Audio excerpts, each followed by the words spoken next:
Ang malamig na hangin ng gabi ay dumadapli sa bintana ng maliit na bahay ni na Mike at Daria. Sa loob, nakaupo si Mike sa kanilang lumang sofa. Tila mabigat ang kanyang mga balikat sa mga iniisip. Daria, minsan natatakot ako eh. Bakit naman, mahal? Natatakot ako na balang araw, baka magsawa ka sa ganitong buhay. Alam mo naman, promo dicer lang ako sa mall. Hindi ko man lang maibigay sa iyo ang magandang buhay na deserve mo. Inilapag ni Daria ang kutsilyo at lumapit kay Mike. Umupo siya sa tabi nito at hinawakan ng mga kamay ng asawa. Mike, pinalaki ako ng mga magulang ko na may takot sa Diyos. Yun ang kinalakihan ko. Itinuro sa amin ng pag-aasawa ay isang sagradong kasunduan sa harapan ng Diyos at sa harapan ng tao. Kamatayan lang ang makapaghihiwalay sa kanila. Pero Daria... Shh! Alam mo ba kung bakit kita sinagot noon?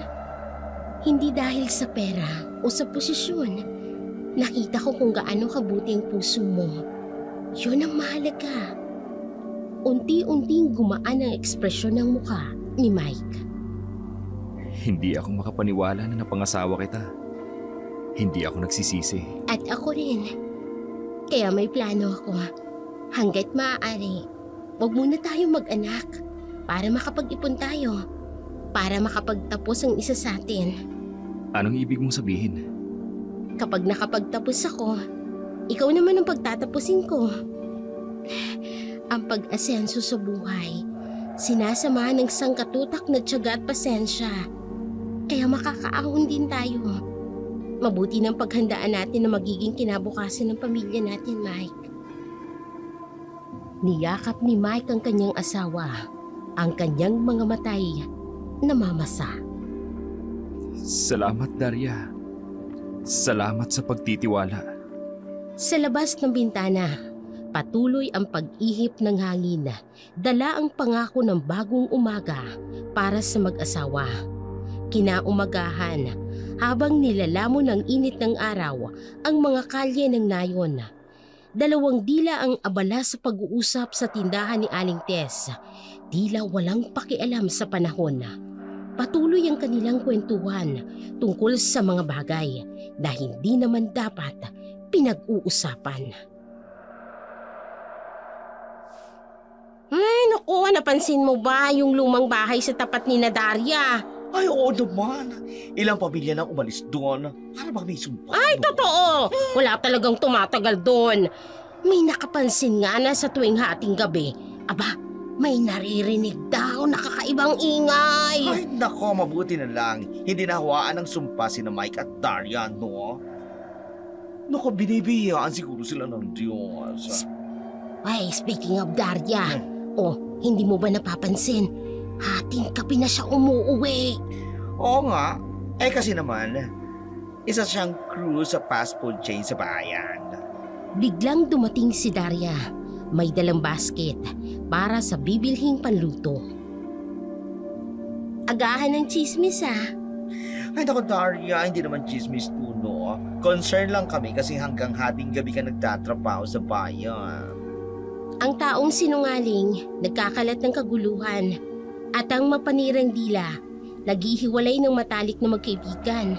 Naku, grabe naman. Grabe. Eh, concern lang naman Kaya kami. nga, naku naman. Ang chismis nagdudulot yan ng hindi pagkakaunawaan at pagkasira ng relasyon. Kaya huwag kayong gumamit ng masasamang salita. Ang lahat ng inyong sinasabi ay nararapat na makatulong at ikabubuti sa mga nakikinig ayon sa kanilang pangangailangan. Para naman pakinabangan ng mga nakakarinig. Grabe ka naman. Panira ka agad. Sumama ka kaya sa akin sa bayan at maghanap ka ng trabaho. Magsipag kang magtrabaho para umasenso. Huwag yung magsipag ka sa pagkakalat ng chismis. Kaya hindi kayo mayaman eh. Tumahimik sa tindahan. Si Binang ay napatungo at nahiya. Si Tess ay nagkunwaring abala sa pag-aayos ng paninda. Si Daria ay tahimik na namili ng kanyang mga kailangan. Ang kanyang mga salita ay nag-iwan ng bigat sa hangin na hindi kayang burahin ng init ng umaga. Nang sumunod na araw, habang naglalakad si Daria patungo sa kanyang trabaho, may tumatakbong yabag na nagmamadaling hakbang ang narinig niya sa kanyang likuran. Si Binang, hingal na hingal at pawisan. Hinahabol siya. Oh, Daria! Sandali! Bakit? Kasi gusto kong humingi sana ng tawad sa inyo tungkol sa kahapon.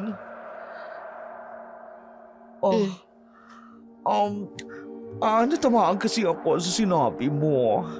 Totoo naman puro chismis lang ang alam ko. At least alam mo.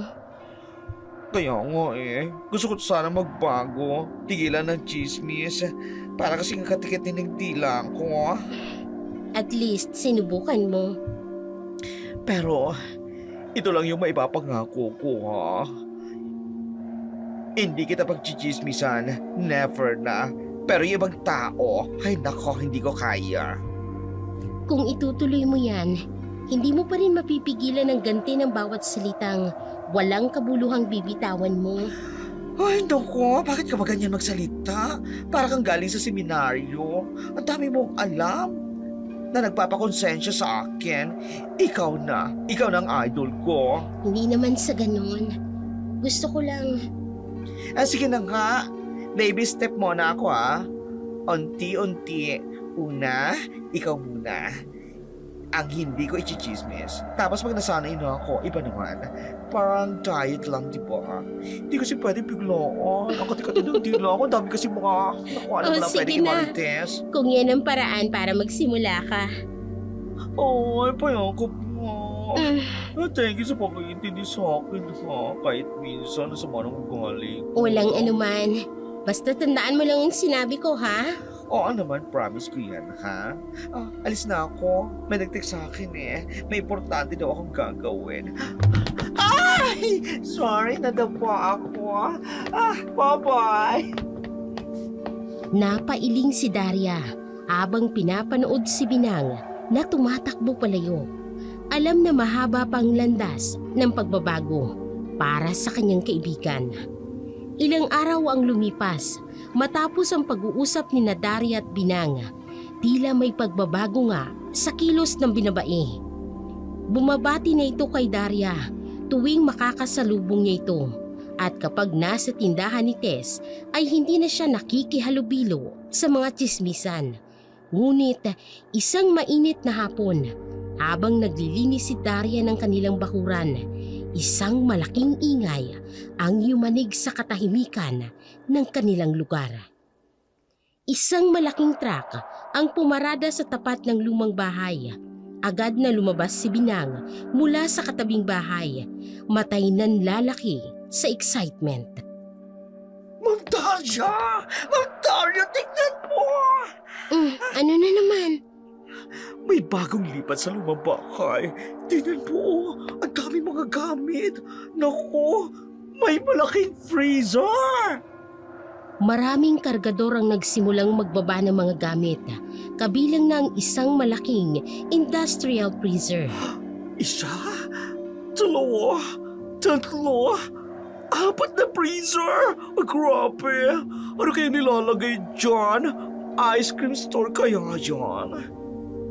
Oh, ang mata mo, nangangati na naman. Ang dami na namang naglalaro sa isip mo. Curious lang ako, no? Sino kaya sila? Titira ba't sila sa malaking bahay na yan na isinumpa? Oh, akala ko ba hindi ka na magchichismis? Hindi naman to chismis, no? Observation lang. Saka concerned neighbor lang ako, no? Di ba dapat kilala natin ang mga kapitbahay natin? May lumabas na misteryosong babae mula sa truck. Nakaitim itong damit. Ay, ang ganda niya! Parang artista. Pero bakit nakaitim? Baka byuda? Binang, Okay. Tahimik na ako. Hindi na ako mag-chismis. Hindi mo na talaga naisip kung bakit Fraser ang dala nila. Hindi ko lang talaga maisip yun. Tsaka bakit pa dito sa may bahay na isinumpa? Binang, ang usapan, Oo na. Hindi na ako mag-chismis. Mamaya na lang ako babalik. Magtatanong na lang ako kay Aling Tess kung may alam siya tungkol sa... magtatanong na lang ako kung may bagong stock ng sabon. Yun na lang gagawin ko. Hindi na ako mag-chismis, no? Pero talaga, ano kaya meron? tumakbo papalayo si Binang habang si Daria ay napabuntong hininga.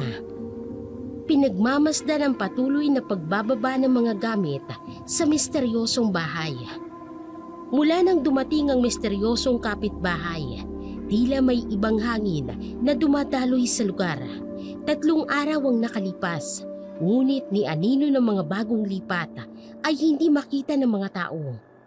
Tanging mga ilaw na nagliliwanag sa gabi ang nagpapatunay na may tao sa loob ng bahay na dating tinaguriang isinumpa. Gabi na, sa loob ng kanilang bahay, nakahiga sina Mike at Daria sa kama, pero gising pa rin. Daria, gising ka pa?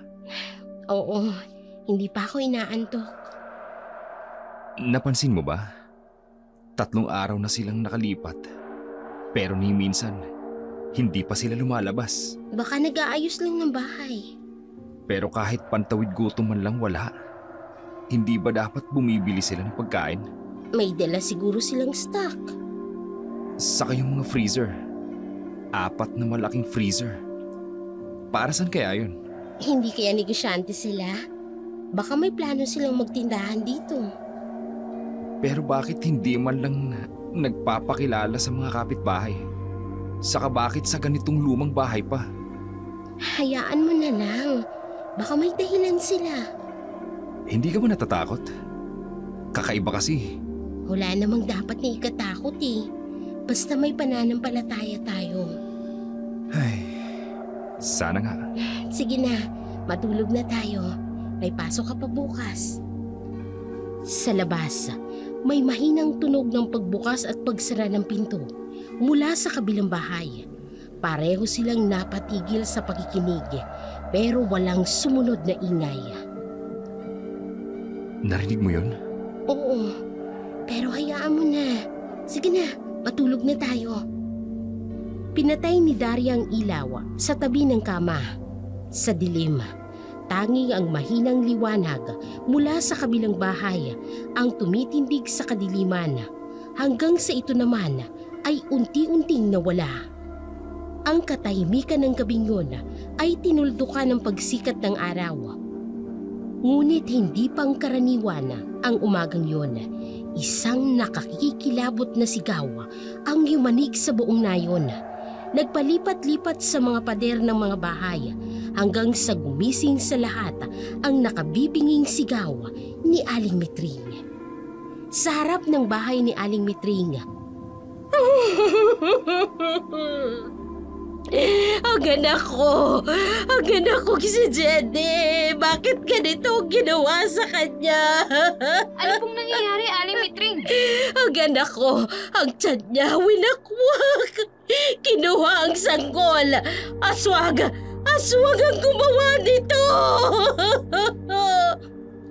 Dumating si Daria kasama si Mike. Nagkatinginan ang mag-asawa. Sa loob po ng bahay ninyo? Oo, kagabi. Natutulog siya sa kwarto niya. Pagkatapos. Mga sir, ma'am, pakiusap lang po. Lumayo po kayo sa crime scene. Ang anak ko. Naku, Daria. Katulad ito ng mga kwento ng lola ko. Aswang kumukuha ng mga sanggol sa tiyan na buntis. Baka naman masamang tao lang na may galit sa kanya. Yun ang may kuha. Uy, grabe naman. Masahol pa sa adik ang gumawa niyan. Hindi gagawin niya ng tao kundi aswang yon, malamang. Tama ka nga naman, Daria. Sinong matinong taong gagawa noon? Ang wakwakin ng tiyan at kunin ang lamang loob ng buntis at ang sanggol. Ay, may nakita raw pong anino kagabi sa bubong? Aswang!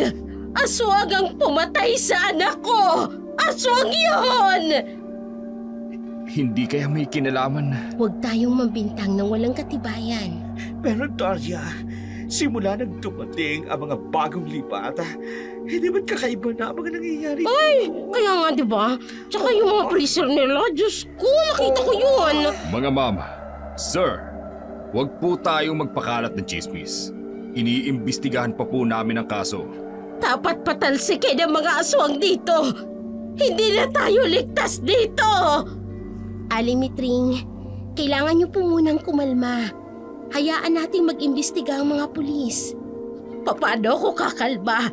Ang anak ko, ang apo ko patay na. Winakwak ang tiyan, kinuha ang sanggol. Sino pang gagawa niyan kung hindi aswang? Nagkatinginan ng mga tao. May takot at galit sa kanilang mga mata. Tara na, Daria. Wala tayong magagawa rito. Habang papalayo sina Mike at Daria, patuloy pa rin ang sigaw ni Aling Mitring. Sa di kalayuan, may nakabukas na bintana sa bahay ng bagong lipat. At sa loob ng ilang segundo, may anino na dumaan. Matapos ang kaguluhang nangyari sa bahay ni Aling Mitring, tahimik na naglakad pa uwi ang mag-asawa. Ang dating mapayapang nayon na ngayoy nilulukuban ng takot at hinala. Sa loob ng kanilang bahay, hindi mapakali si Mike habang pinagmamasdan si Daria na naghahanda ng tanghalian. Daria, tungkol dun sa nangyari kay Jenny. Ano na naman yun? Natatakot ako eh.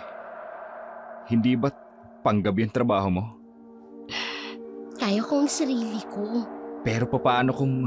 May buntot pagi ako. Nakalimutan mo na ba? Regalo pa yan ng tatay ko. Oo nga. At hindi lang yun. Black belter din ako sa martial arts, di ba? Third dan pa. Oo nga. Pero iba to. Hindi ordinaryong taong kalaban. Kung totoo nga ang hinala nila. Aswang nang matatakot sa akin. Seryoso ko, Daria. Mag-iba ka na lang kaya ng trabaho. Yung hindi ka uuwi ng gabing-gabi. Ano ka ba? May habal naman na sumusundo sa akin. Si Mang Ben, kilala natin yun. O kaya, paano kung lumipat na lang tayo? Lumipat? Saan naman tayo titira? Kahit saan.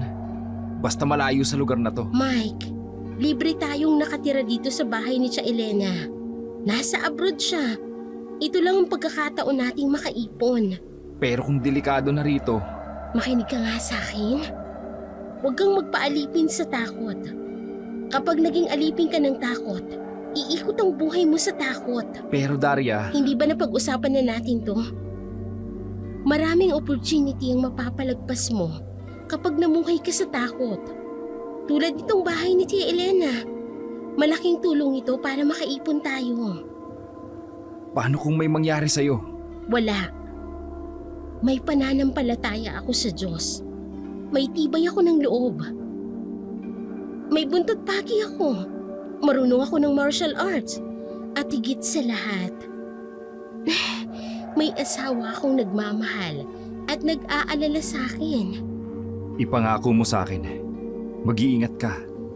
Pangako. At ikaw naman, ipangako mo rin sa akin na hindi ka magpapadala sa takot. Sige, susubukan ko. Maya-maya pa, may narinig silang kalabog mula sa kabilang bahay. Pareho silang napalingon sa direksyon ng ingay. Narinig mo yon? Oo, pero tandaan mong usapan natin, hindi tayo magpapaalipin sa takot. Sa labas ng bintana ng bahay, ang misteryosong kapitbahay ay tahimik na nakatitig sa kanila. Ang mga bintana nito'y parang may mga matang nagmamasid.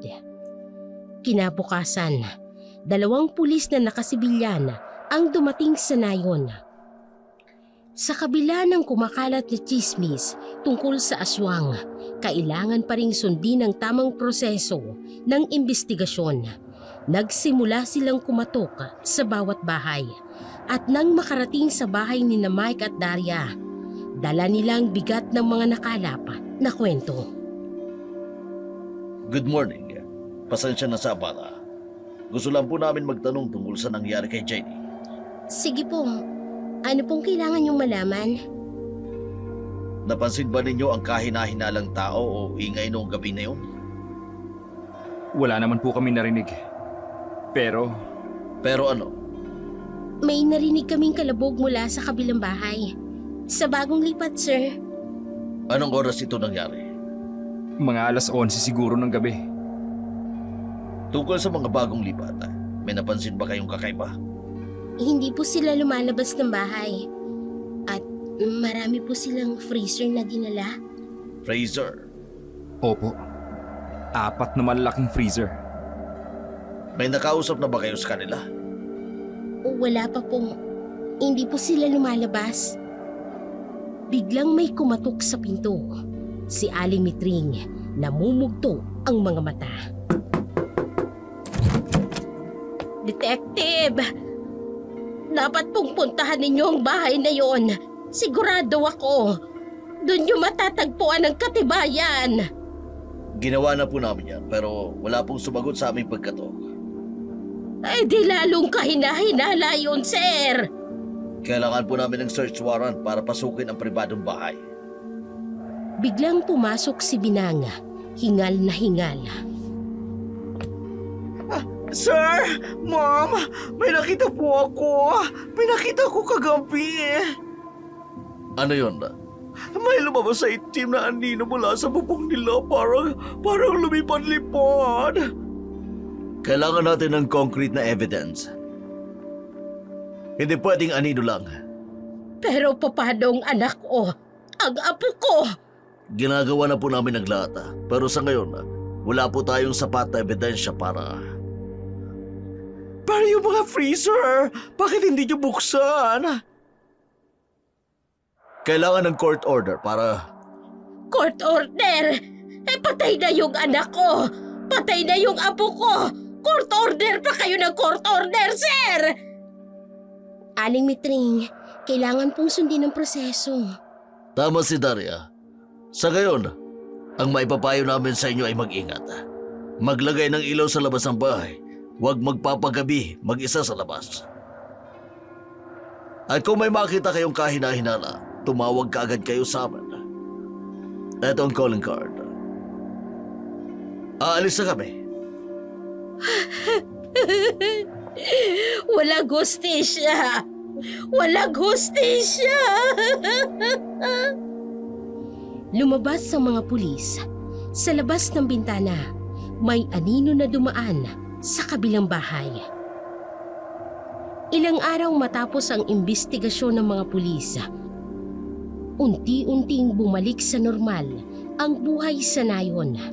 Isang umaga, habang nagwawalis si Mike sa kanilang bakuran bago pumasok sa trabaho, isang magandang babae ang lumapit sa kanilang gate.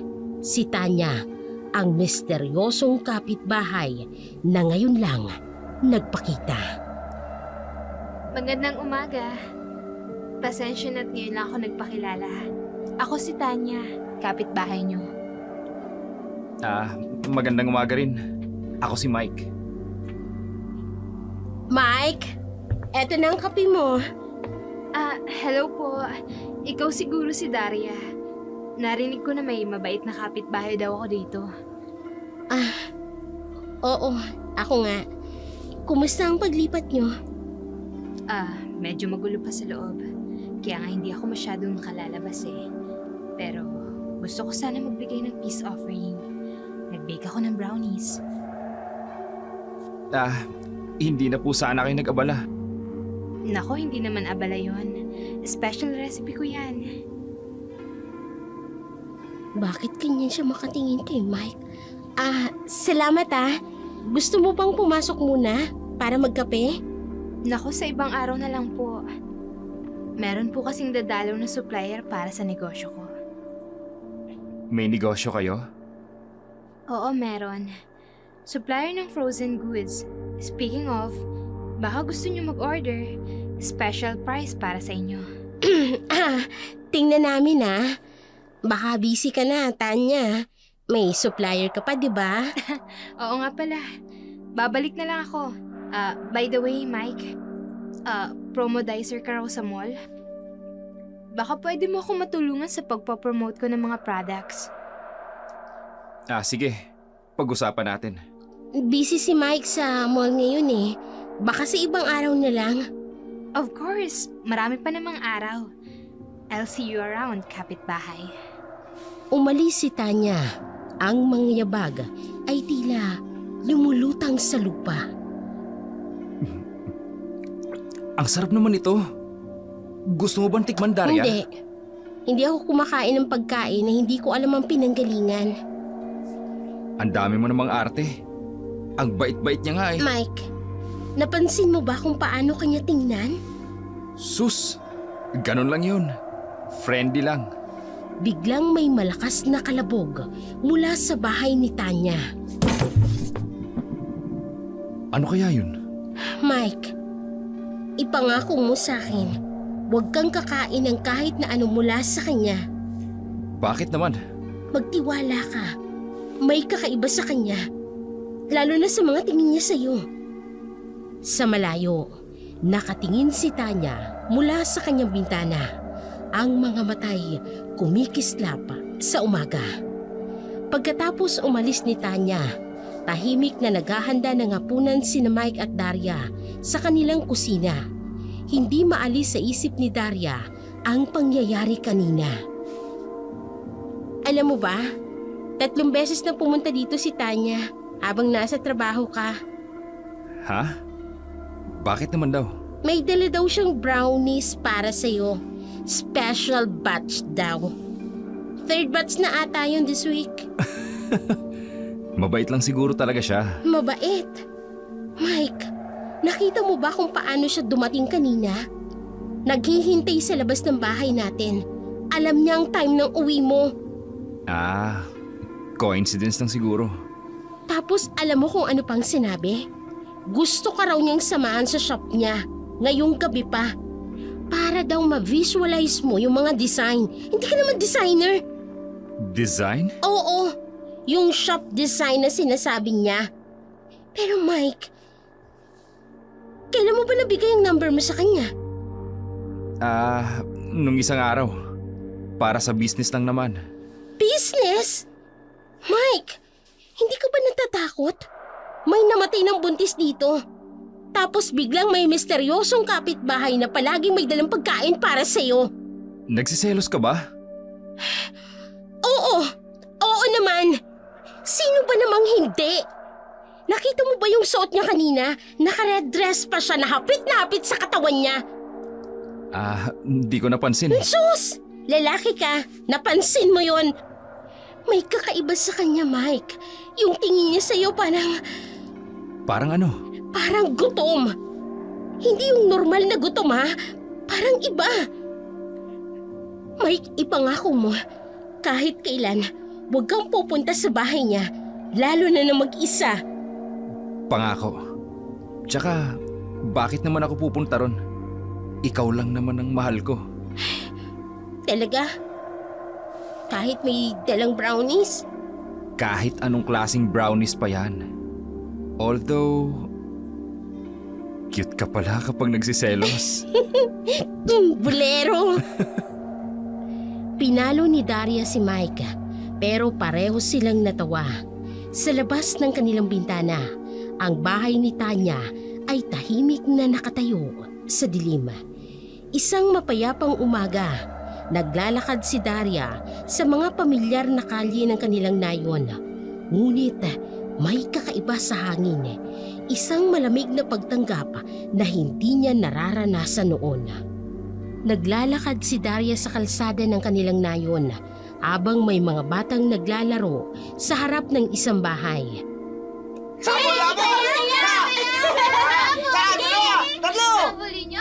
Magandang umaga! Jay! Romeo! Nene! Pumasok kayo sa loob ng bahay! Bilisan niyo! Rinig na rinig ni Daria ang pagkandado ng pinto. Habang naglalakad, nakita niya si Aling Berta na nagwawalis. Magandang umaga po, Aling... Mabilis na pumasok si Aling Berta at isinara ang pinto. Sa kabilang bahay, si Mang Tomas naman habang nagdidilig ng halaman. Mang Tomas! Ayan na naman siya. Pagsarado kayo ng pinto, dalihan nyo, dali! Pumasok na tayo! Isang batang babae ang nakatingin kay Daria mula sa bintana. Lola! Si Ate Dar... Lumayo ka sa bintana! Isara mo yan! Bilisan mo! Tuluyan nang napatigil si Daria sa gitna ng kalsada. Sa di kalayuan, nakita niya si Tanya na nakatayo sa kanyang gate. May misteryosong ngiti sa kanyang labi. Kaya pala, ginawa mo to. Patuloy ang pagkandado ng mga pinto at pagsara ng mga bintana habang naglalakad si Daria pabalik sa kanilang bahay. Sa likuran niya, tumatawa ng mahina si Tanya. Matapos ang malamig na pagtanggap ng mga kapitbahay, bumalik si Daria sa kanilang bahay. Ang kanyang puso ay mabigat. Hindi niya inakala na ang mga taong dating nakangiting bumabati sa kanya ay biglang mag-iiba ang tingin. Nang sumunod na araw, naglakad siya papunta sa tindahan ni Aling Tess. Umaasang makakausap man lang si Binang, ang dating kaibigan na laging masayahing nakikipagkwentuhan sa kanya. Binang, maagang maaga kayatang nagbabasa ng balita ah. Biglang tumayo si Binang. Dali-daling inipit ang tabloid sa kanyang kilikili. May gagawin nga pala ako. Oh, sandali lang naman no. Sorry Daria ha, baka muli ako sa appointment ko. Anong appointment? Hindi ka naman lumalabas ng bahay ng ganito kaaga. Tuluyan ang tumakbo si Binang, papalayo. Pati ba naman ikaw, Binang? Ang akala ko. Ay, nako, Daria. Kung ako sa'yo, umuwi ka na muna. Bakit po? May nagawa po ba akong masama? Nako, pasensya ka na ha. Hindi na muna pala ako magbubukas ng tindahan ngayon. Sige na, uwi na ha. Nakatayo si Daria sa harap ng saradong tindahan. Ang mga matay namamasa. Diyos ko, bigyan niyo po ako ng lakas. Sa di kalayuan, nakatingin si Tanya. Ang ngiti naglalarawan ng tagumpay. Matapos ang masakit na pagtatakwil ni Binang na dating matalik na kaibigan, bumalik si Daria sa kanilang tahanan. Ang mga yabag niya'y mabigat, tulad ng kanyang dibdib na puno ng lungkot. Nang makarating sa bahay, naabutan niya si Mike na nakaupo sa sala, na tila ba hinihintay siya. Umuwi ka kaagad? Oo, wala rin namang saysay kung maglalakad-lakad pa. May nangyari ba? Si Binang, tumakbo palayo sa akin. Para bang may ketong ako. Pati si Aling Tess, ayaw na magbenta sa akin. Alam mo, kanina sa trabaho, may narinig ako.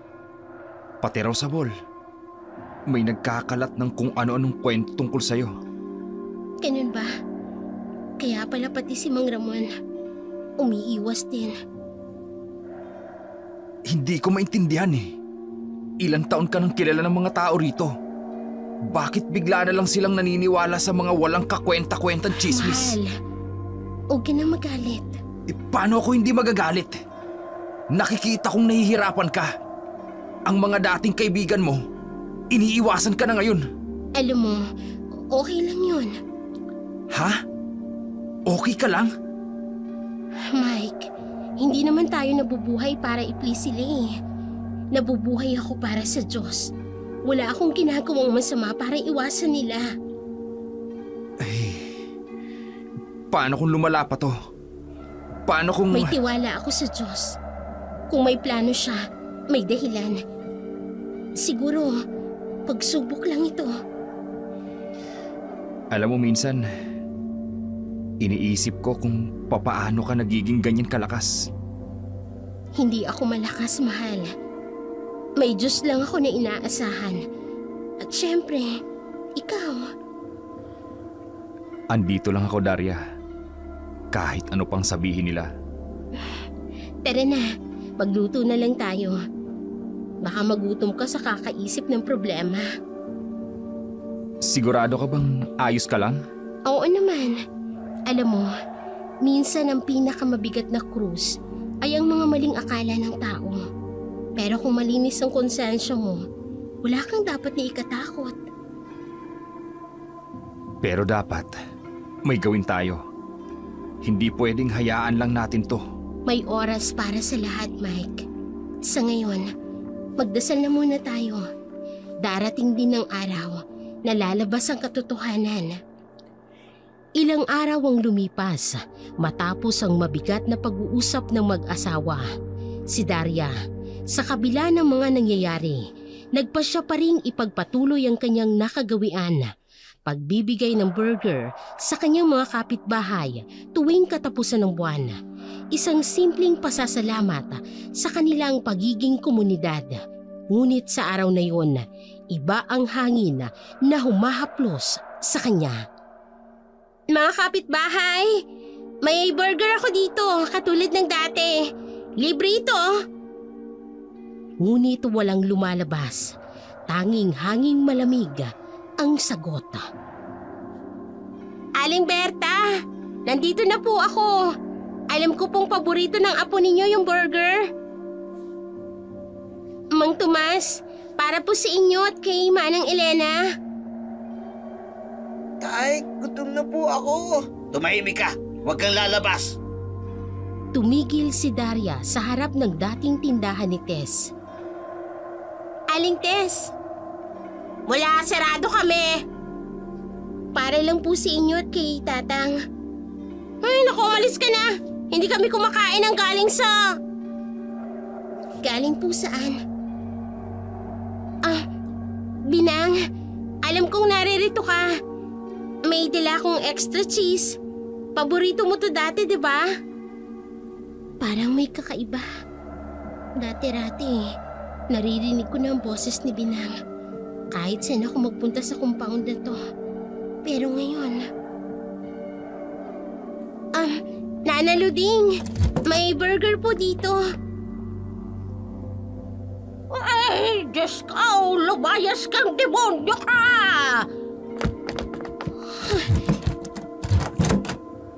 Ilang taong ko nang ginagawa to. Pero, first time na walang kumain. Mukhang ikaw na lang ang hindi natatakot sa akin, Muning. Gusto mo ba ng burger?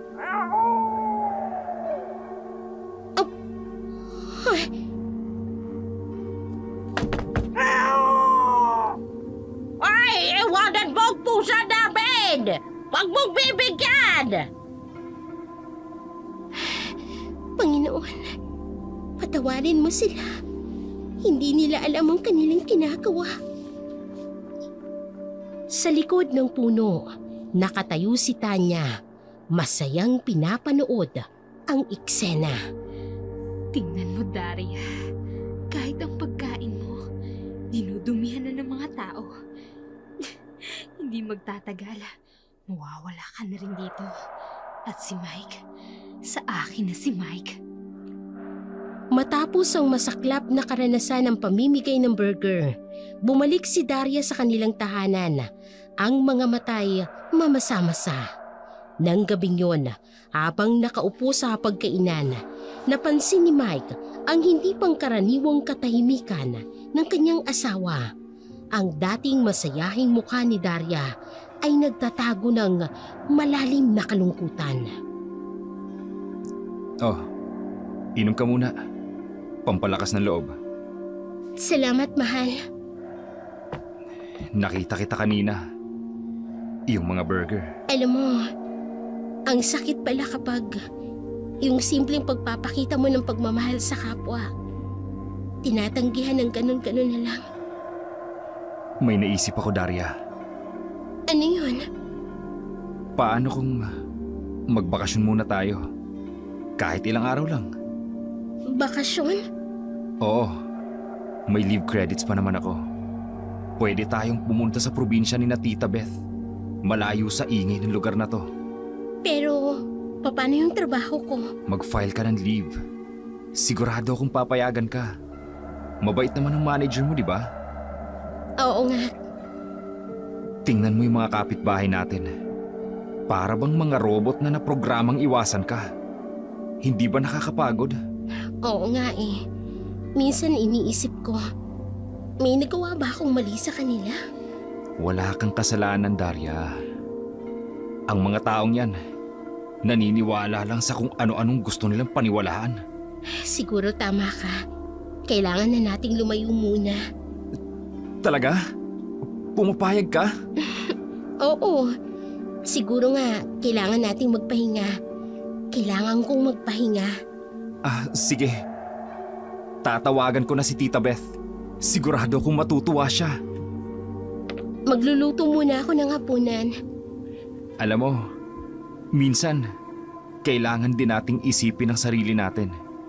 Hindi lahat ng problema, kaya nating harapin ng tuloy-tuloy. Tama ka. Pero alam mo, kahit na ganito, hindi ko sila mapaghihigantihan. Hindi ko kayang gumanti ng masama. Iyan ang isa sa mga dahilan kung bakit mahal na mahal kita. Sino kaya yun? Huwag mong buksan. Baka kung ano na naman yan.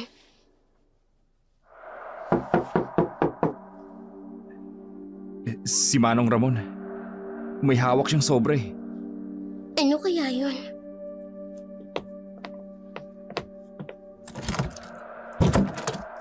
Magandang gabi po, Mang Ramon. Para kay Daria, pinaabot ng HR. Ito raw yung schedule ng shifting niya sa next week. Salamat po, Mang Ramon.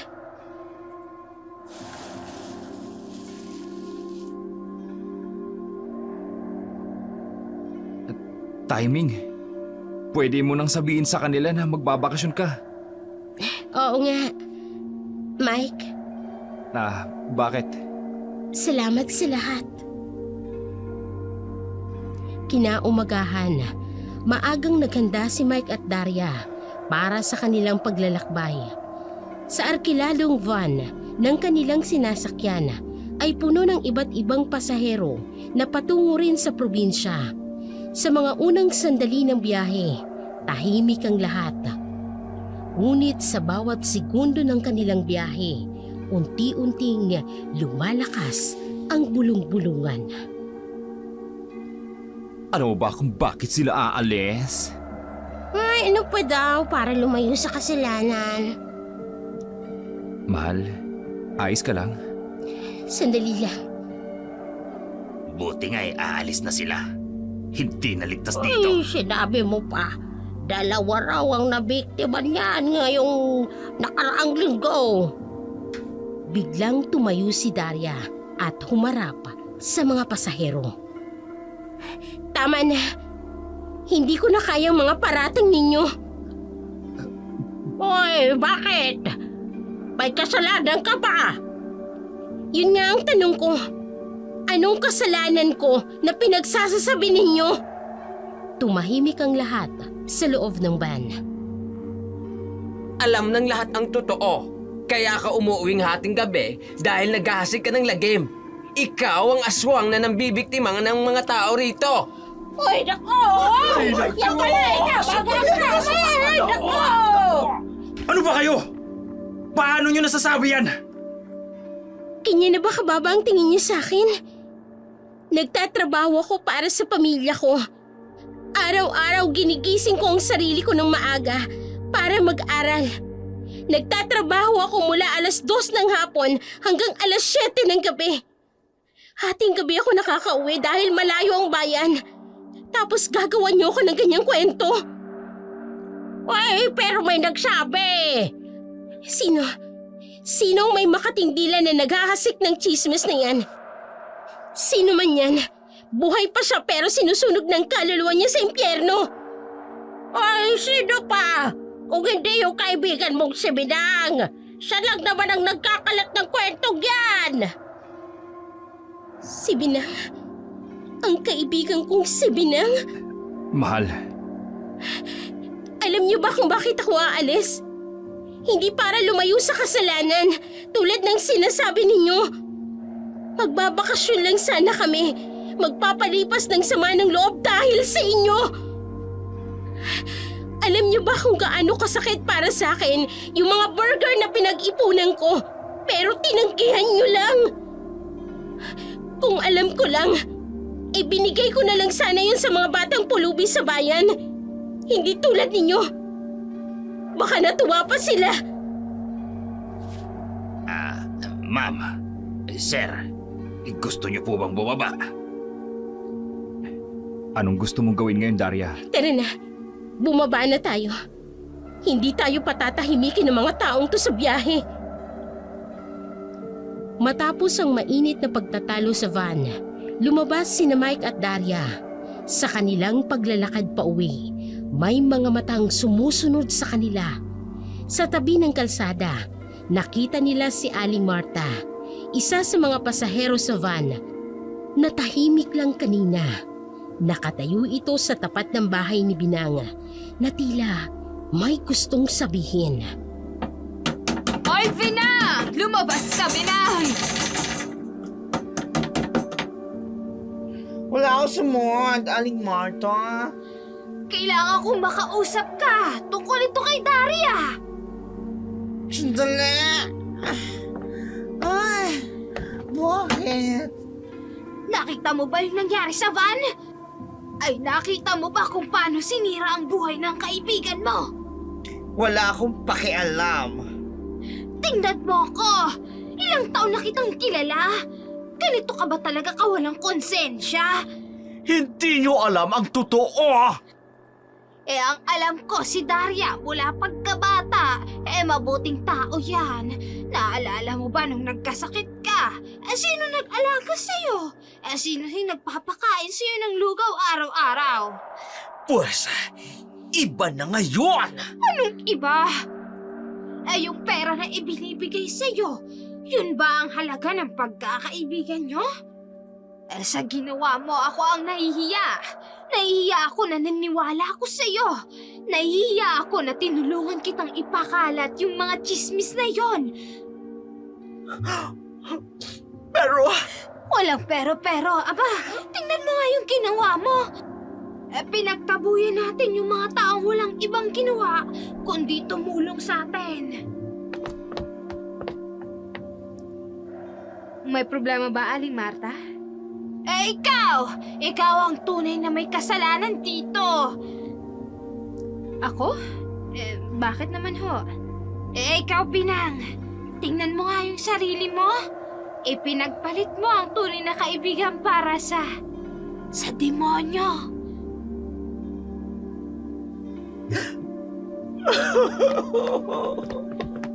Oo, tumakbo ka! Pero hindi ka makakatakas sa konsensya mo! tama na! Mag-ingat ka sa mga salita mo, Aling Marta. At ikaw, mag-ingat ka sa mga ginagawa mo. Hindi magtatagal, lalabas din ang totoo. Tingnan natin kung sinong paniniwala ng mga tao. Ang matandang tsismosa o ang bagong kapitbahay na tumutulong sa komunidad. Matapos ang pagtatalo ni Aling Martha at ni Binang, nagkulong sa huli sa kanyang silid ang binabae. Nang gabing yun, kumatok si Tanya sa kanyang pinto. May dalang sobre at mapanuksong mga ngiti. Mukhang napagod ka sa drama ni Aling Marta kanina, no? Hindi ko alam kung anong ginagawa ko. 10,000. Siguro mas magiging magaan ang pakiramdam mo kapag nakita mo to. 10,000? Para sa'yo to. Kung ipagpapatuloy mo lang ang ating usapan. Usapan? Simple lang naman. Ipagpatuloy mo lang ang pagkakalat ng istorya tungkol kay Daria. Na siya ang aswang. Pero, kaibigan ko siya. Kaibigan? Yung taong hindi man lang naibahagi sa yung sweldo niya. Yung burger lang ang kayang ibigay? Kaibigan? Ang laki. 10,000. Pero, Alam mo kung gusto mo, pwede itong maging monthly arrangement. 10,000 every month. Oh. May bonus ka pa kapag maganda ang resulta. anong resulta? Kapag mas maraming tao ang naniniwala, at kapag nakita kong lumayo sila Daria, at nakita kong nasisira ang buhay niya. Pero, bakit mo gusto sirain ang buhay niya? May mga bagay na hindi mo kailangan malaman. Basta gawin mo lang ang part mo. 1, 2, 3, 4, 5, 6, 7, 8, 9, 10,000? Kada buwan? Oo. Sasahuran mo ako sa pagchichismis? Oo. Isipin mo kung anong magagawa mo sa perang yan. Di ba may boylet ka? Oo, si Marco. O, di ba? Ngayon, pwede mo na siyang dalhin sa magagandang restaurant. Hindi lang sa karinderya. Pwede ko rin bilhin yung gusto niyang regalo. Kita mo? Mas madali ang buhay kapag may pera. At napakadali lang ng kapalit. Tama ka. Napakadali nga. So, deal? Deal or no deal? It's a deal! Binang, one more thing. Ano yun? Kung sakaling magbago ang isip mo, tandaan mo, madali ring mawala ang lahat ng yan. Pati na si Marco. Patawad, Daria. Pero kailangan ko to. Kailangan namin to ni Marco. Sa labas ng bintana, isang anino ang gumagalaw. Si Aling Marta na nakarinig ng lahat. Matapos ang usapan tungkol sa pera at nang mapanganib na babala ni Tanya, nagpasya si Binang na ipakilalang kanyang boylet kay Tanya. Sa isip niya, kung makikilala ni Tanya si Marco, mas lalo siyang pagkakatiwalaan nito. Kaya't isang hapon, nagpunta sila sa bahay ni Tanya. Si Marco po. Yung boyfriend kong kinukwento ko sa inyo. Ikaw pala ang Marco na yun. Opo, Marco de los Santos po. De Los Santos? Parang pamilyar. Tagasan ka ba? Sa kabilang bayan po. Doon po ako nagtatrabaho bilang construction worker po. Construction worker? Kaya pala ang lalaki ng mga braso mo. Oo. Malakas po si Marco. Sigurado ako, mukhang maraming nagagawa yung mga kamay niyan. Salamat po. Ang swerte mo naman, Binang. Ang gwapo ng boyfriend mo. Kaya magastos. Kaya po, todo ang alaga ko sa kanya. Siya nga pala. Nakalimutan ko. May inihanda akong merienda. Teka, saglit lang ako kunin ko. Love, medyo kakaiba yung tingin niya sa akin. Naku, huwag mo na pansinin yun. Ganyan lang talaga siya. Friendly nga eh.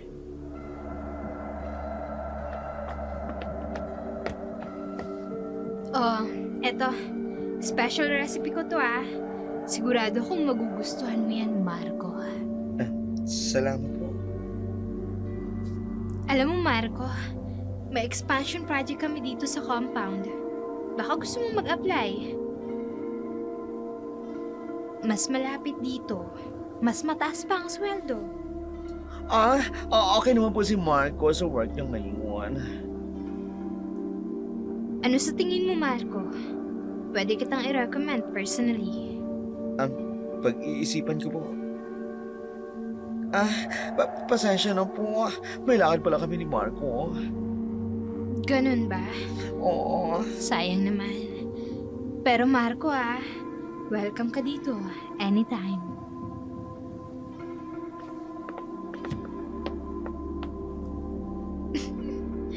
Mukhang mas may magandang plano pa palang tadhana para sa akin.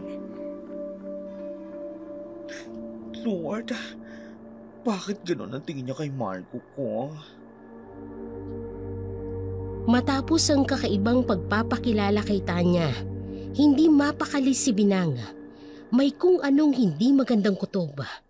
Isang gabi, habang naghihintay kay Marco na susundo sa kanya, nakita niyang huminto ang pamilyar na motor sa tapat ng bahay ni Tanya. Marco, naghintay ako sa'yo. Ma'am Tanya, si Binang po ang...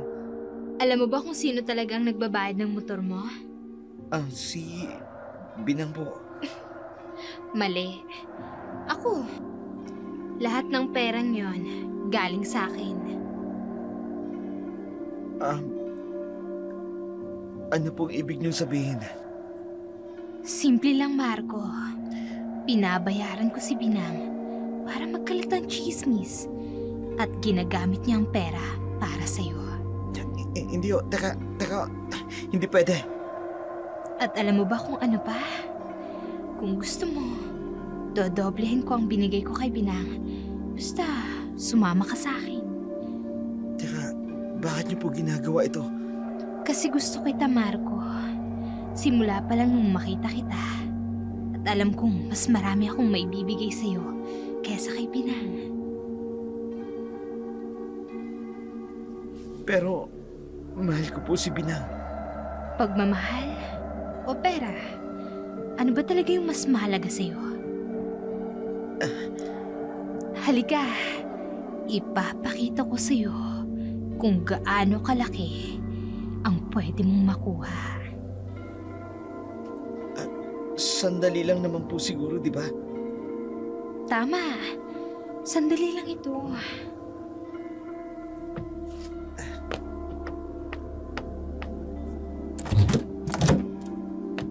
Nang makapasok sa bahay, dinala ni Tanya si Marco sa sala. Ngunit hindi sila doon nagtagal. May misteryosong hagdanan pababa na hindi napansin ni Marco noong unang bumisita sila ni Binang. Sa bawat hakbang pababa, lumalakas ang kabog ng kanyang dibdib.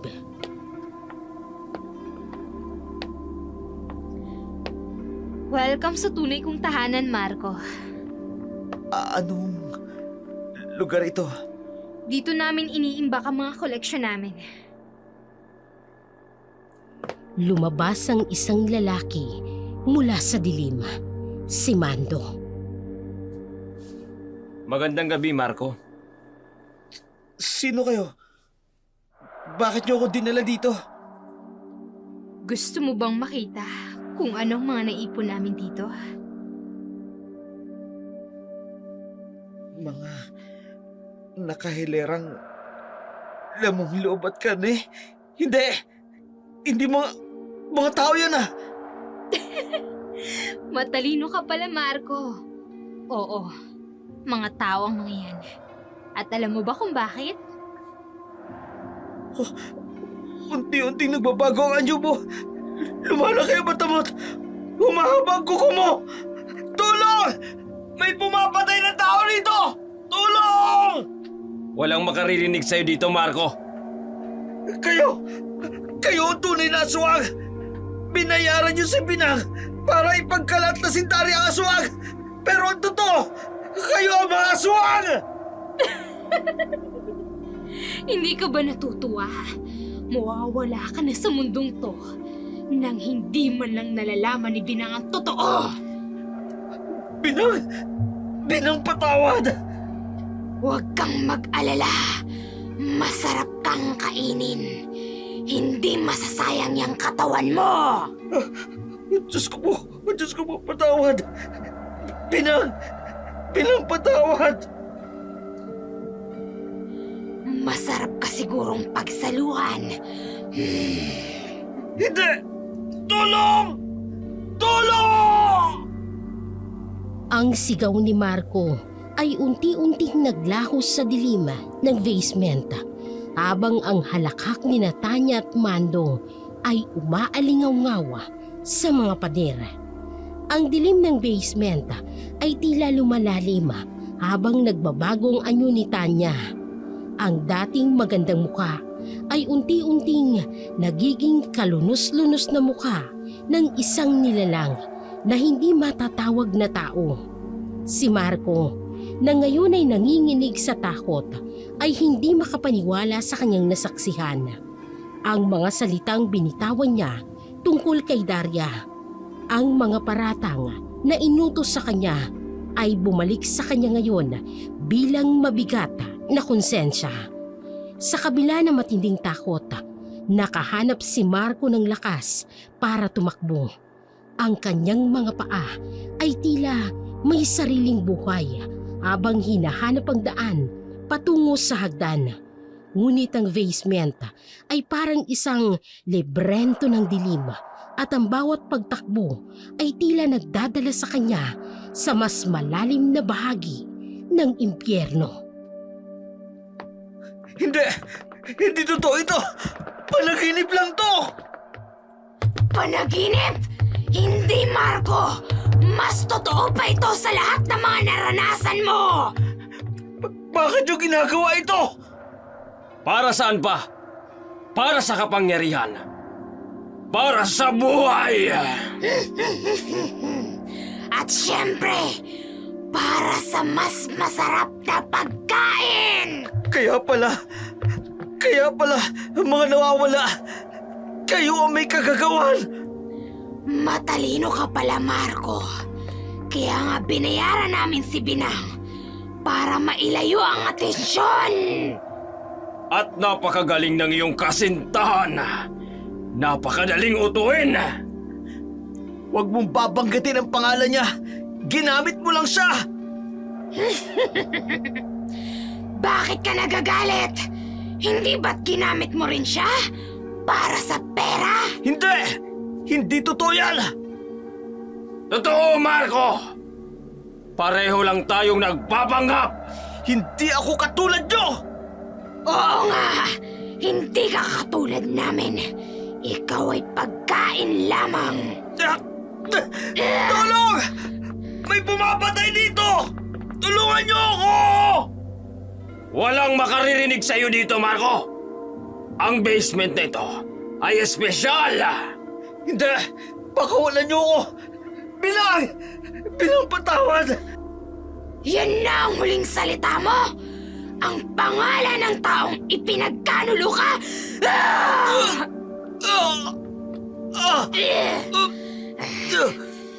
Patawad! Binang... Tumahimik ka! Simulan na natin ang piging! Ang huling hiyaw ni Marco ay naglaho sa dilim ng gabing yun. Ang kanyang katawan ay hindi na muling nakita. Sa mga sumunod na oras, ang basement sa bahay ni Tanya ay naging tahimik. Tahimik na may kakaibang bigat. Ang mga freezer ay may bagong laman. At ang mga mata ni Tanya at Mando ay may bagong ningning ng kasiyahan. Sa labas ng bahay, walang nakarinig sa nangyari. Walang nakaalam sa trahedyang naganap sa loob ng tahimik na bahay na iyon. Ang buwan ay patuloy sa kanyang paglalakbay sa kalangitan, saksi sa mga lihim na pilit na itinatago ng dilim. Maya-maya pa, ang ingay ng habal-habal ay pumutol sa katahimikan ng gabi. Si Daria, pagod mula sa trabaho at pauwi na. Sa di kalayuan, may nakita siyang isang pamilyar na motor. Ang motor ni Marco na madalas niyang makita kapag sinusundo nito si Binang. Bakit nandito ang motor ni Marco?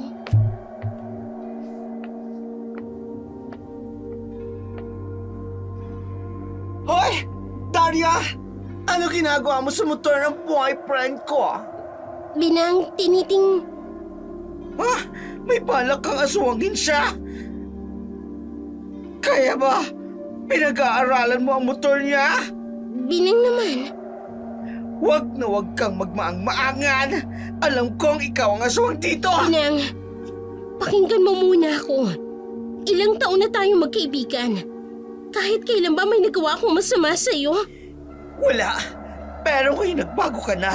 Iba ka na ngayon. Hindi ba dapat ikaw ang tanungin ko niyan? Ikaw ang nagbago. Mula nang maging kaibigan mo si Tanya. Para kang ibang tao. Huwag mong idamay si Tanya Bakit dito. hindi? Sino bang nagsimula ng chismis? Sino bang nagpapakalat ng mga kwento tungkol sa akin? Eh bakit? Bakit ka umuwi ng hating gabi? Ano ginagawa mo sa hating gabi, ha? Alam mong nagtatrabaho ako. Pinaghihirapan kong buhayin ang pamilya ko. Magagawa ko bang ipagpalit ang asawa ko sa boyfriend mo? Eh bakit nandito ka sa motor ng boyfriend ko? Bakit mo ko tinitingnan alam. yan? Pero alam mo, Binang, hindi ako aswang. At kahit nasabihin nating aswang nga ako, wala akong balak sa boyfriend mo. Inamin mo na. Aswang ka na. Hindi yun ang ibig kong sabihin. Yun ang At sinabi alam mo mo. yan. Tandaan mo to, Daria. Kapag may nangyari kay Marco, ikaw ang sisisihin ko. Isipin mo kung sino ang tunay na dapat mong katakutan. Sino ang tunay na nagbago sa lugar na to. Hindi ako yun, Binang. Patunayan mo. Diyan ka na. Maintindihan mo man o hindi, babantayan kita. Hindi dahil kalaban kita, kundi dahil kaibigan pa rin kita. Kahit ganito ka na sa akin. Sa di kalayuan, ang ilaw sa bahay ni Tanya ay namatay. Ang katahimikan ay bumalik. Ngunit iba na ang dating nito.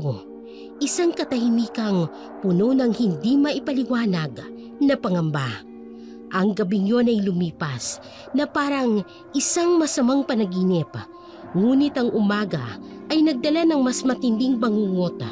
Ang motor ni Marco ay nanatiling nakaparada sa dating kinalalagyan nito. Tahimik na saksi sa mga hindi maipaliwanag na pangyayari. Ang init ng araw ay hindi sapat para pawiin ang kakaibang lamig na bumabalot sa lugar. Si Binang ay hindi nakatulog ng gabing yun. Ang mga salita ni Daria ay paulit-ulit na umaalingaw-ngaw sa kanyang isipan. Ngunit sa halip na magdulot ng pag-aalala, ang mga ito ay lalo pang nagpaalab sa kanyang galit. Sa kanyang isip, isa lang ang may kagagawan ng lahat ng ito. Daria!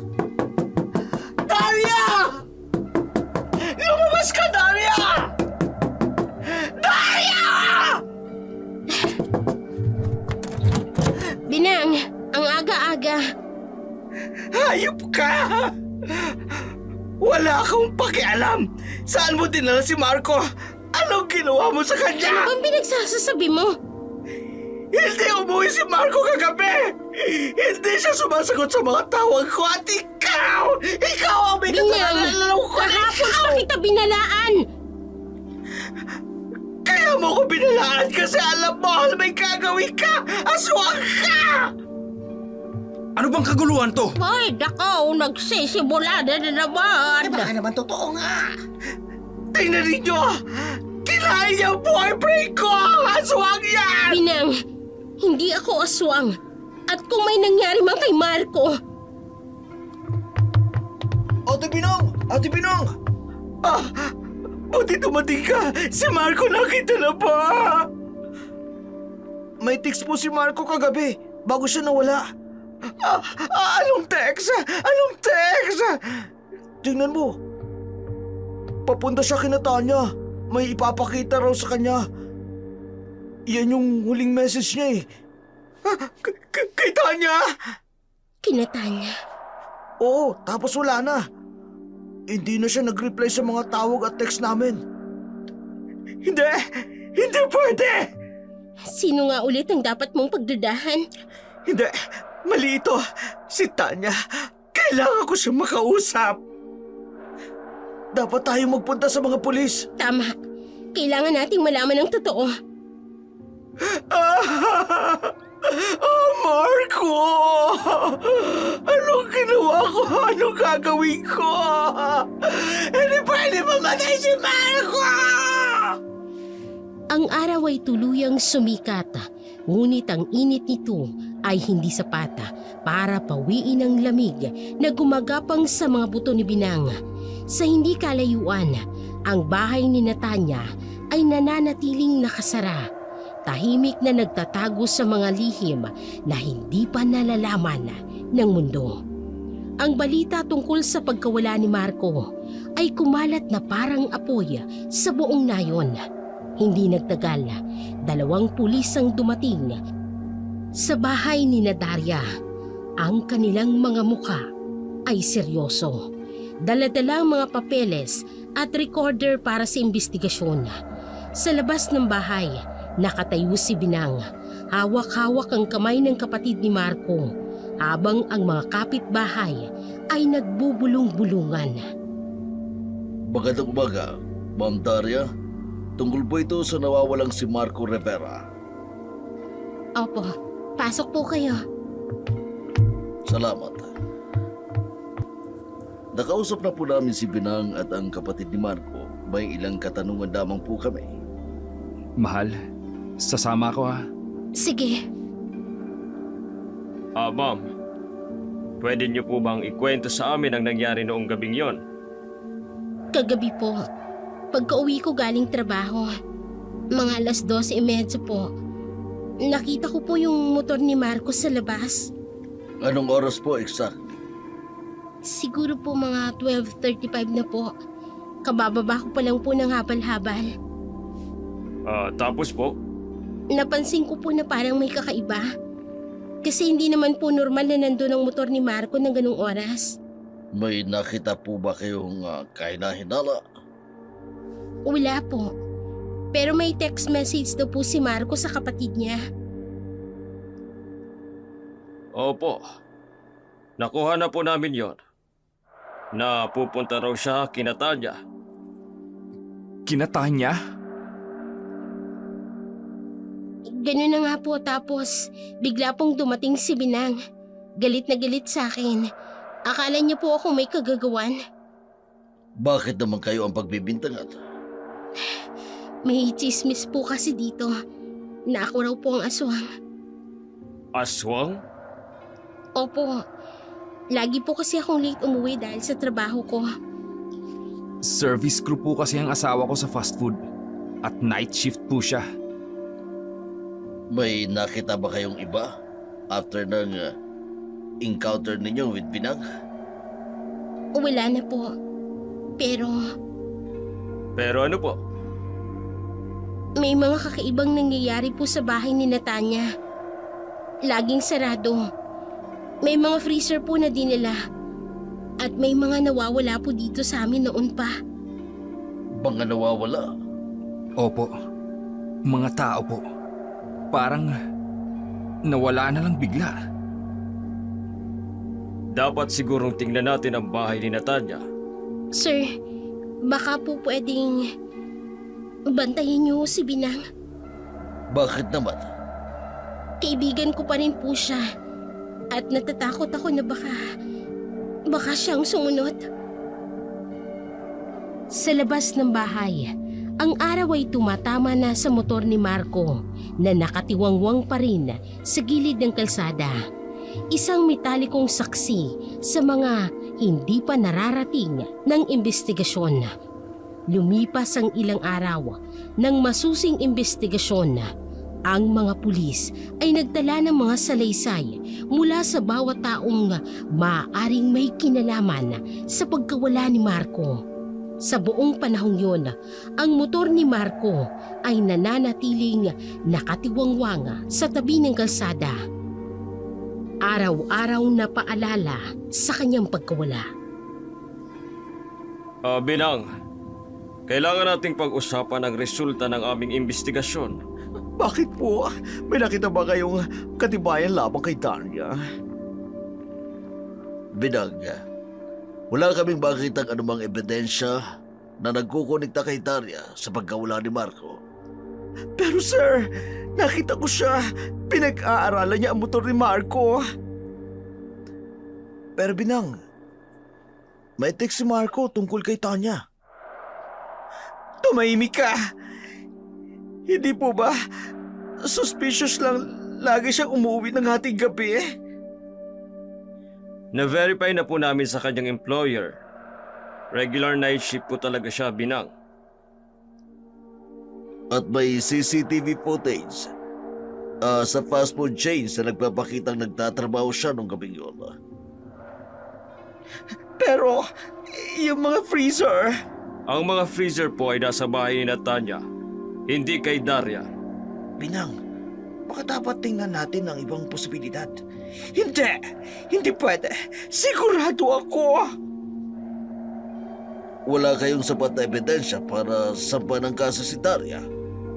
Ang text message kay Marco, ang huling nakitang lokasyon niya, lahat yan ay napupunto sa ibang direksyon. At sa totoo lang, mas marami kaming katanungan tungkol sa bahay ni Tanya. Si Tanya... Kaibigan ko si Tanya. Binang, kailangan nating malaman ang totoo para kay Marco. Ang tagal kong sinisi si Daria. Ang tagal ko naniwala. Bantayin mo ang kaibigan mo.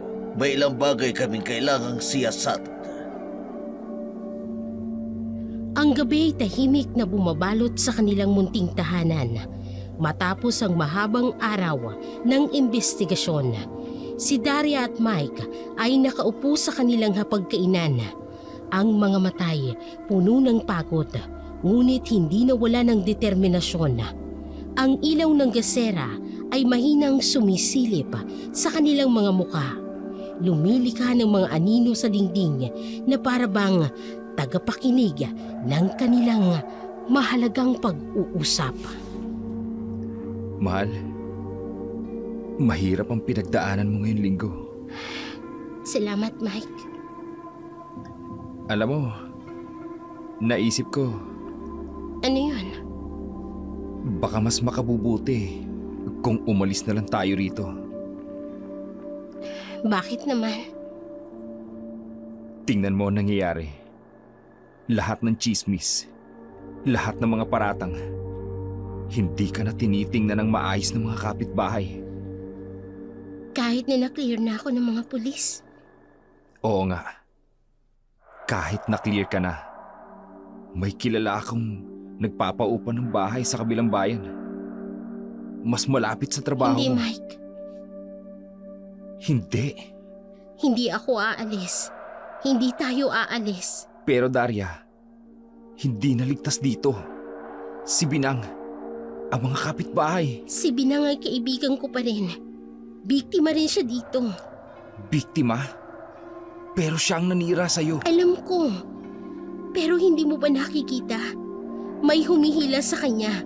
May pumipilit sa kanya para gawin ang mga bagay na hindi niya dapat ginagawa. Si Tanya. May kakaiba kay Tanya. At ngayong nawala si Marco, pakiramdam ko may mas malaking nangyayari dito. Mahal, delikado yan. Kailangan kong tulungan si Binang. Kailangan niyang makita ang katotohanan. Hindi ako aalis hanggat hindi niya nakikita kung sino talagang dapat niyang katakutan. Paano kung... Alam kong natatakot ka para sa akin. Pero hindi ako mapapanatag kung alam kong iniwan ko ang kaibigan ko sa panganib. Alam mo, kung gaano kahirap tanggihan ang determinasyon mo. Kaya mo ba akong suportahan dito? Kung ano man ang plano mo, sasamahan kita. Sa labas ng kanilang bahay, ang hangin ay umihip ng malamig. Ang ilaw naman sa bahay ni Tanya ay kumikislap, isang mapanlinlang na tanglaw sa gitna ng dilim. Ang dilim ng gabi ay unti-unting kumukup-kup sa nayon. Sa loob ng kanyang silid, si Binang nagpupuyos sa galit at kalituhan. Ang mga salita ng mga pulis ay paulit-ulit na umaalingaw-ngaw sa kanyang isipan. Hindi siya makapaniwala na wala silang nakitang ebidensya laban kay Daria. Sa kanyang pagkabalisa, napagpasyahan niyang puntahan si Tanya, ang tanging taong pinagkakatiwalaan niya ngayon. Tanya! Tanya, ako ito! Oh, Binang, bakit ka nandito ng ganitong oras? Tuloy ka. Mag-usap tayo tungkol kay Marco. Si Marco? Akala ko ba wala pa ring balita? May nakita akong... May problema ba, Binang? Itong bag. Kay Marco ito ah. Bakit nandito ang bag niya? Napansin mo? Ang wallet niya. Ang mga susi niya. Anong ginawa ni Marco dito? Nasaan si Marco? Bakit ka nagagalit? Hindi ba't mas mabuti na dito ang mga gamit niya kaysa kay Daria? Huwag mong idamay si Daria dito! Sagutin mo ako! Nasaan si Marco? Nako, Binang. Akala ko ba magkaibigan tayo? Bakit parang galit ka? Nag-text siya sa kapatid niya na pupunta siya dito! Oo, at dumating nga siya.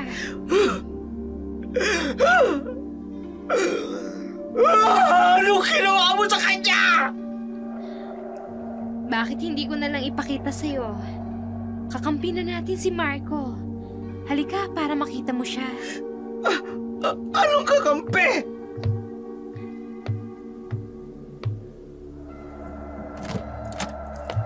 Dito. Sumunod ka sa akin. Nandito siya sa baba. Buhay si Marco!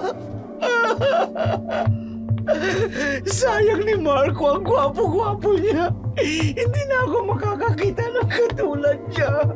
Bilisan na natin! Marco!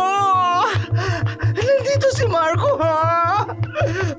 Bakit pababa tayo? Basement! Marco! Ang bawat hakbang pababa ng basement ay tila nadaragdagan ng bigat ng hangin na nakapaligid. Ang ilaw ay mahinang-mahina. Ang mga anino ay tila may sariling buhay. Sa bawat yapak ni Binang, ang kanyang puso ay kumakabog ng mas malakas. Hindi sa pag-asa na makita ang kanyang Marco, kung hindi sa lumalalim na takot na baka hindi niya na ito makita pa. Ang basement ay may hanging kakaiba. Isang uri ng lamig na hindi galing sa aircon o ventilador, kundi sa kung anong hindi maipaliwanag. Bawat hakbang ni Binang ay may kasamang kaluskos ng mga yapak sa simento, at sa bawat paghinga niya ay lumilika ng mahinang usok sa hangin. Sa dulo ng hagdan, nakatayo ang malaking freezer, isang metalikong kahon na nag-iimbak ng mga lihim na hindi pa niya alam. Ang lamig dito. Natural. Para hindi masira ang mga koleksyon namin. Koleksyon? Anong ibig mong ano ito? Ano to? Dito, Binang. Gusto mo bang makita si Marco? Kumakabog ang dibdib ko. Ano ginagawa ni Marco sa freezer? Nagpapahinga, katulad ng iba. Sino ka? Sino ka? Si Mando. Kasama namin siya sa negosyo. Bitiwan mo ko. Anong negosyo? Ha? Halika rito. Tingnan mo. Marco! Hindi! Anong ginawa mo kay Marco? Hindi pwede! Bakit hindi? Natural lang yan. Ayop ka! Sinira ako kaibigan ko dahil sa paniniwala. Naaswang siya dahil sa kwento mo. Pero ang totoo, ikaw kayo ang aswang!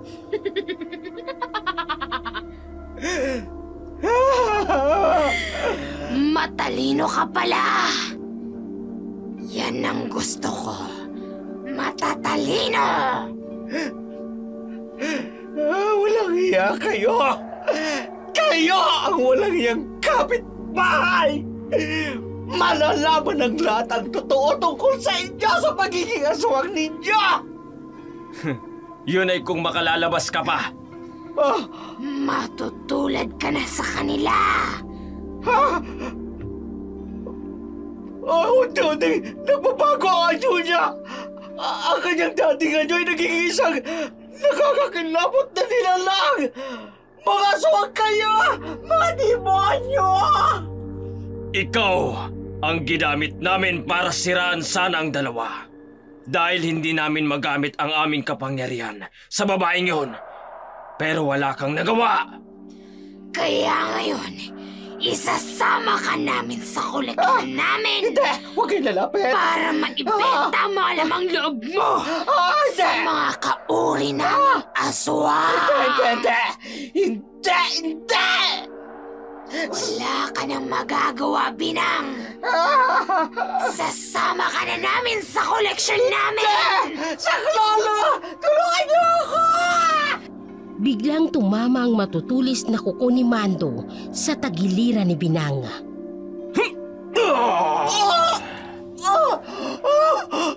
Hayop ka! Daria, patawad.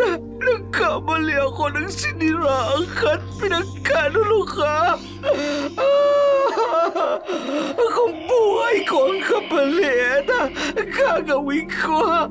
Pero dapat malaman ng mga tao ang totoo na mga aswang ang mga inayupak na to. Huwag kang lalapit! Kainin na natin to! Sariwa pa! Diyos ko! Patawad ko kamatayan ko! Patawarin niyo ako sa lahat ng kasalanan ko! Patawad ko huli na ako magbago! Pero patawarin niyo ako!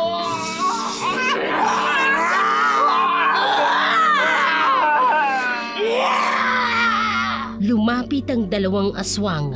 Ang kanilang mga bibig ay nagpapakita ng matatapang na pangil. Ngunit bago pa man nila magawa ang gusto nila kay Binang, ay biglang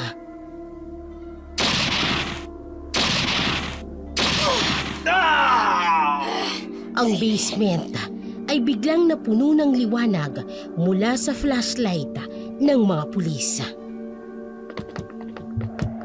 Baba ang kamay! Mga alagad kami ng batas! Batas? Kami ang batas dito! Biglang lumundag si Mando patungo sa mga pulis. Ang kanyang mga kuko ay humahagis ng maitim na anino. Target down! Hindi uubra yan sa amin! Masarap sigurong tikman ng mga pulis! Lord, tulungan niyo sila. Please, kahit bakla ako, pakinggan niyo ako. Magbabago ako. Doon ka sa likod. Requesting backup. Code Red. Ay, tama ako. Alalay naman. Nagpatuloy ang putukan habang lalong lumalakas ang halakak ni Natanya at Mando. Sir, hindi tumatalab ang mga bala. Gamitin ang mga banal na bala. banal na bala? Kinuha ng pulis ang espesyal na bala ng baril. Binindisyon na ng pare! Para sa inyo! Hindi! Imposible! Patayin silang lahat! Sumugod ang dalawang aswang. Ang kanilang mga kuko at pangil ay kumikislap sa liwanag ng flashlight. Now, sir!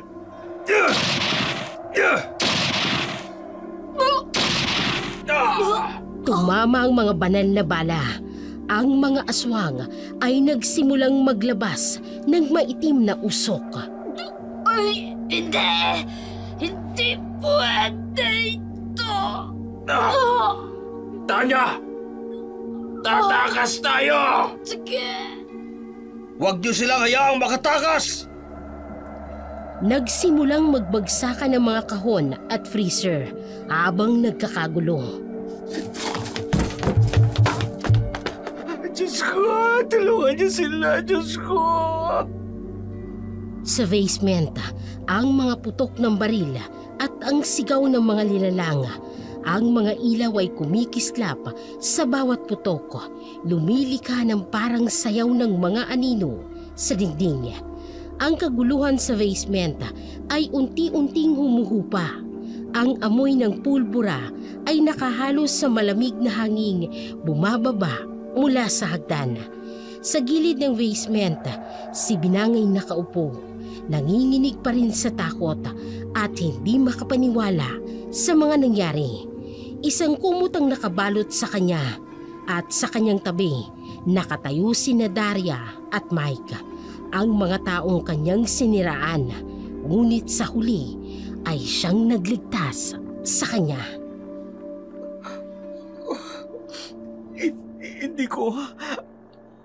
ko maintindihan kung bakit tinulungan niyo ako.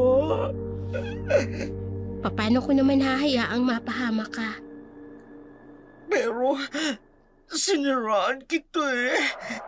Ginawa kitang aswang sa mata ng lahat. Alam naming may dahilan. Ginamit ka lang nila, Binang. Hindi mo kasalanan.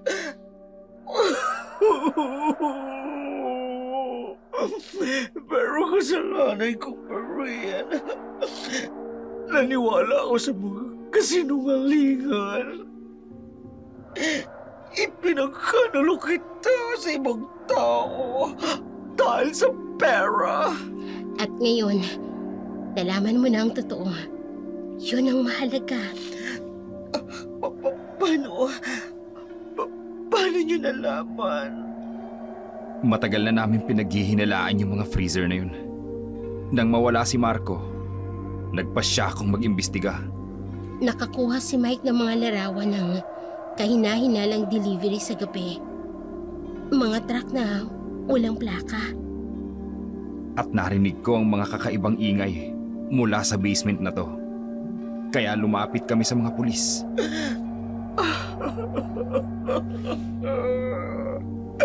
Kaya lang sayang si Marco. Wala pang nangyayari sa amin. Nabilang ko na siya ng motor. Hindi ko pa lang siya natikman. Binang talaga. Patawarin mo na yung sarili mo. Hindi mo naman alam na mangyayari yun. Hindi ko na siya makikita po.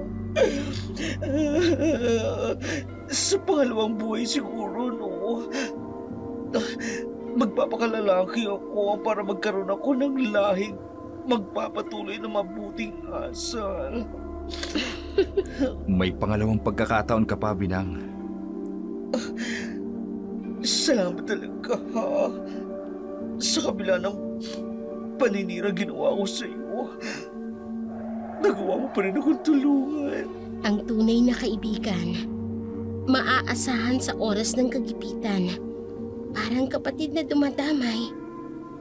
Makalipas ang ilang sandali, may isang pulis na tinawag ang mga kasamahan nito sa kabilang sulok ng basement.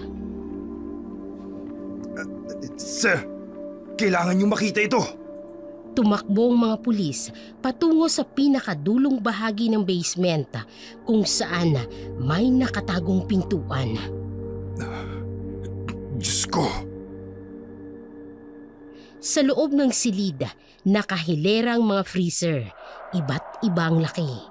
Sa dingding ay may mga nakasabit na listahan, mga pangalan, mga petsa at mga presyo. Sir, mga lamang loob ng tao. Kaya pala. Mga record ng bintahan. Diyos ko. International ang operation nila.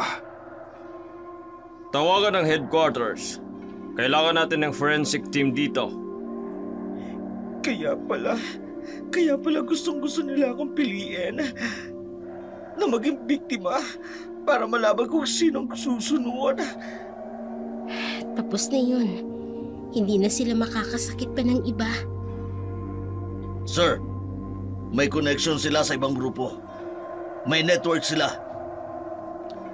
Kailangan natin palawakin ang investigasyon. Baka may iba pang katulad nila.